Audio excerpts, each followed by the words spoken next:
sahabat Jendela Puspita, Assalamualaikum warahmatullahi wabarakatuh.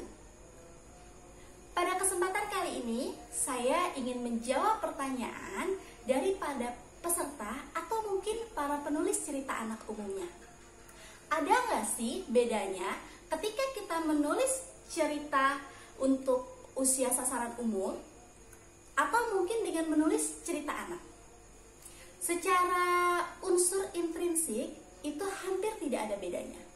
Karena cerita anak itu tetap ya kita memegang dua hal, sederhana dan kompleksitas.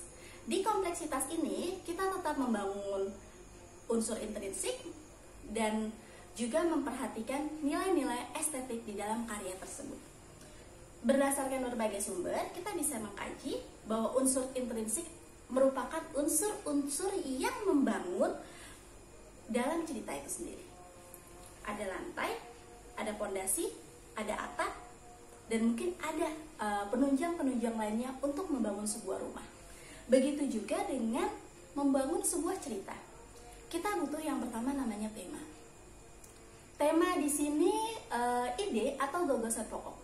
Pada penulis anak muslim hebat, ide atau gagasan pokok ini sudah disiapkan. Dan kemudian akan diberi pilihan-pilihan dari subtema tersebut. Nah, dalam pada tataran ketika menyusun ke bawahnya atau amanat dan lain sebagainya, itu berkaitan dengan tema itu sendiri. Apakah mau kita sajikan secara tersurat atau tersirat. Namun, pada cerita anak, umumnya kita sajikan dalam bentuk tersurat atau dapat dipahami sesuai dengan sasaran anak itu sendiri. Apa kita ingin membuat sasaran anak untuk 2-6 tahun, atau kemudian kita membuat anak yang lebih tinggi lagi. Misalkan untuk sasaran anak TK atau preschool tentu akan berbeda dengan sasaran anak pada usia SD. Lanjut, yang kedua, alur. Alur atau mungkin kita sering sederhanakan yaitu jalan cerita. Jalan cerita dalam karya sastra ini, ketika anak-anak menulis sebuah cerita, kita akan memintanya hanya 3 hal.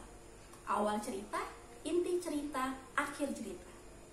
Tetapi kalau penulis dewasa ingin menulis cerita anak, maka kita tetap akan paling tidak minimal ada 5 komponen untuk membangun hingga menjadi keutuhan sebuah cerita. Misalkan kita mulai dari perkenalan dulu, atau penggalan suatu peristiwa untuk memunculkan ke arah masalah. Yang kedua, pemunculan dari masalah. Yang ketiga, masalah atau konflik itu sendiri yang membuat cerita kita menjadi greget, seru, hidup, dan mungkin akan menjadi berkesan bagi pembacanya. Yang keempat, puncak masalah itu sendiri. Dilanjutkan kepada penurunan masalah dan penyelesaiannya. Nah, latar. Banyak sekali penulis yang ingin sekali ceritanya hidup, kemudian membuat latar. Apakah pada cerita anak ini dibutuhkan latar? Jelas dibutuhkan. Kita butuh namanya latar atau setting. Itu tentang tempat, waktu, suasana, sehingga pembaca bisa masuk ke dalam cerita itu sendiri. Tapi, ada tapinya. Pada cerita anak biasanya ruang kata itu terbatas.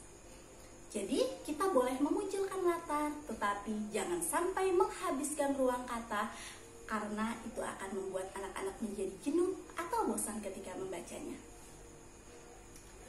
Selanjutnya adalah tokoh. Tokoh pada cerita anak sebaiknya tidak terlalu banyak. Nama-namanya mudah diingat, dan saya berharap pada cerita-cerita yang diterbitkan oleh Jendela Puspita, hindarilah tokoh-tokoh jahat yang berlebihan pada cerita anak. Karena pada akhirnya ketika kita menyusun cerita, kita memiliki tujuan, kita memiliki amanat yang ingin dibangun. Maka ketika lagi penokohan itu baik protagonis ataupun antagonis, kita kembalikan lagi kepada amanat yang ingin kita kembalikan kepada pembaca anak itu. Tokoh ini menjadi sangat penting, apakah baik dia dalam bentuk manusia ataupun mungkin hewan atau mungkin tumbuhan, apapun itu, bagaimana kita bisa menyampaikan kepada anak-anak, tokoh ini begini loh, tokoh ini begini loh. Tidak harus yang si A, si kucing yang jahat, si ayam yang galak gitu. Misalkan kita bilang ayam suka mematuk atau apa yang sedikit mencerminkan, itu juga akan membawa imajinasi anak lebih tajam lagi. Penokohan atau perwatakan dari tokoh yang satu padu dengan tokoh itu sendiri. Tentang penggambaran, nah penokohan ini tadi yang seperti saya bilang bisa kita tunjukkan bilang baik secara langsung atau analitik, atau kemudian tidak langsung berdasarkan unsur dramatik atau jalan cerita yang berdasarkan ucapan-ucapan yang dilemparkan oleh si tokoh atau perilakunya. Nah, selanjutnya adalah sudut pandang.